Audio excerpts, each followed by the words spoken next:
조간 브리핑입니다. 매일경제신문은 개발도상국들이 선제적으로 금리 인하에 나서는 분위기라고 보도했습니다.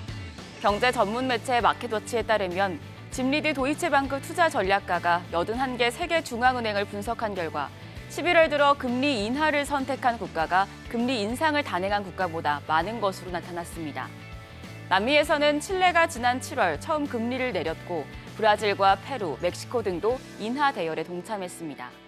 반면 세계 경제를 주도하는 미국과 유로존의 CPI는 작년에 비해 크게 완화됐지만 중앙은행의 목표치인 2%를 상회하고 있어 신중한 행보를 보이고 있습니다. 리드 투자 전략가는 투자자들이 연준이 내년 중반 금리 인하에 동참할 수 있다는 전망에 흥분하기 전에 이 같은 희망이 자주 좌절됐다는 점을 명심해야 한다고 지적했습니다.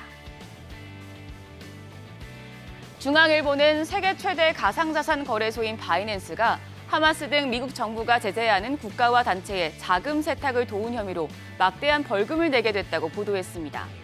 현지 시간 21일 미국 정부는 바이낸스가 은행보안법과 국제비상경제권법 위반 등의 혐의에 대해 유죄를 인정하고 43억 달러, 우리 돈 약 5조 5천억 원 상당의 벌금을 내기로 합의했다고 발표했습니다. 미국 역사상 기업으로서는 가장 큰 벌금입니다. 바이낸스는 하마스의 무장 조직인 알카삼 여단 등 범죄자의 거래를 금융당국에 보고하지 않았고 미국 고객과 북한에 있는 사용자 간 가상자산 거래 80건을 중개해 대북 제재도 위반했습니다. 바이낸스는 미국 시장에서 완전히 철수하기로 했으며 창업자인 자오창펑 최고 경영자는 책임을 지고 자리에서 물러났습니다. 동아일보는 최근 월마다 얼마씩 꾸준한 이자를 받을 수 있는 월 이자 표시 채권, 월 이표채에 대한 관심이 높아지고 있다고 보도했습니다. 올해 삼척블루파워와 KDB생명, KDB산업은행, 롯데손해보험 등이 월 이체표를 발행했거나 발행할 예정입니다. 이렇게 이번 달 21일까지 월 이체표를 발행액은 146조 1,210억 원으로 지난해 같은 기간의 약 3배에 달합니다.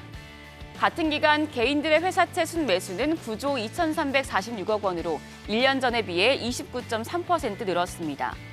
개인 투자자들 사이에서 월 이표채가 주목받고 있는 건 매달 나오는 이자로 안정적인 현금 흐름을 창출할 수 있기 때문입니다.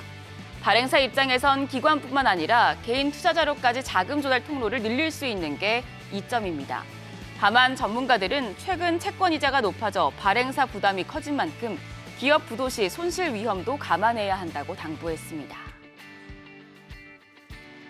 중앙일보는 뉴욕과 런던, 베이징 같은 세계 주요 도시들과 반대로 서울은 빈 사무실을 찾아보기 어려운 것으로 나타났다고 보도했습니다.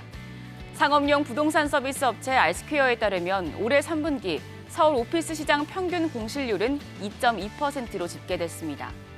2021년 3분기부터 9분기 연속 자연 공실률이 5%를 밑돌고 있는데 이와 반대로 외국에선 탈오피스 행렬이 줄을 잇고 있습니다. 미국 부동산 조사 회사인 코스타의 3분기 보고서를 보면 영국 런던과 미국 뉴욕, 샌프란시스코의 공실률은 2003년 조사가 시작된 이래 역대 최고치를 기록했습니다. 한국의 세계적 흐름과 역행하는 데는 기업의 근무 문화 차이가 큰 영향을 미쳤다는 분석입니다. 엔데믹이 선포되면서 출퇴근을 재개한 데다 서울 지역의 오피스 공급량 부족도 공실률 감소를 부른 원인으로 꼽혔습니다. 마지막으로 동아일보는 서울 아파트 거래가 급감하면서 집값 상승세가 둔화하고 있다고 보도했습니다. 부동산 정보 광장에 따르면 지난달 서울 아파트 거래량은 2,219건으로 나타나 올해 2월 이후 8개월 만에 최저치를 나타낼 가능성이 큽니다. 매수세가 약해지며 전세 시장은 오름세를 보이고 있습니다. 특히 전세 사기 영향으로 아파트의 전세 수요가 몰리며 상승세를 이어가고 있습니다. 시장의 관망세가 짙어지는 가운데 고금리와 경기 침체 우려 등으로 이 같은 시장 냉각이 내년까지 이어지며 L자형 횡보세를 그릴 것이란 전망이 나옵니다. 대한건설정책연구원은 수도권 아파트 기준으로 매매 가격은 1%, 전세는 2% 안팎의 제한적인 상승세를 예상한다고 밝혔습니다. 지금까지 조간 브리핑이었습니다.